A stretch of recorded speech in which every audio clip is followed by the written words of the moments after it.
আইনশৃঙ্খলা পরিস্থিতি নিয়ন্ত্রণে রাখতে সর্বাত্মকভাবে কাজ করে যাচ্ছে এলিট ফোর্স র্যাব। আসন্ন নির্বাচনের আগে পরিস্থিতির আরও উন্নতি হবে বলে জানিয়েছেন র্যাব মহাপরিচালক AKM শহীদুর রহমান। বিকেলে রাজধানীর কারওয়ান বাজারে দেশব্যাপী নিষিদ্ধ পলিথিনের উৎপাদন, পরিবহন ও বিপণন রোধ কল্পে বাজার পরিদর্শন ও জনসচেতনতামূলক কার্যক্রম পরিচালনার শেষে এসব কথা বলেন তিনি বলেন, শুধু সচেতনতামূলক কাজে সীমাবদ্ধ থাকবে না র্যাব, পলিথিনের উৎপাদন ও বিপণন বিষয়ে কঠোর ভূমিকা পালন করবে তারা। র্যাব নিষিদ্ধের বিষয়ে সাংবাদিকদের প্রশ্নের জবাবে র্যাব মহাপরিচালক জানান, জনগণের নিরাপত্তা সহ আইনশৃঙ্খলা পরিস্থিতি নিয়ন্ত্রণে তাদের উপর অর্পিত দায়িত্ব যথাযথভাবে পালন করে যাচ্ছেন তারা।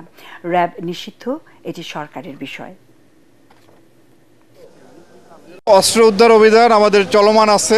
আমরা চেষ্টা করব আমাদের এই অভিযানটিকে আরও জোরদার করার জন্য এবং নির্বাচনের পূর্বে আমাদের যে লুণ্ঠিত অস্ত্রের যে যতটুকু বাকি আছে সেটুকু উদ্ধারের জন্য আমরা সর্বাত্মক প্রচেষ্টা গ্রহণ করব। যে দিন দিন পরিবেশ ভালো হবে এবং একটি সুষ্ঠু নির্বাচন করার জন্য যে পরিবেশ দরকার, যে পরিস্থিতি দরকার, আইন শৃঙ্খলা পরিস্থিতি যতটুকু নিয়ন্ত্রণে রাখা দরকার, আমরা ইনশাআল্লাহ সেটি করতে সক্ষম হব।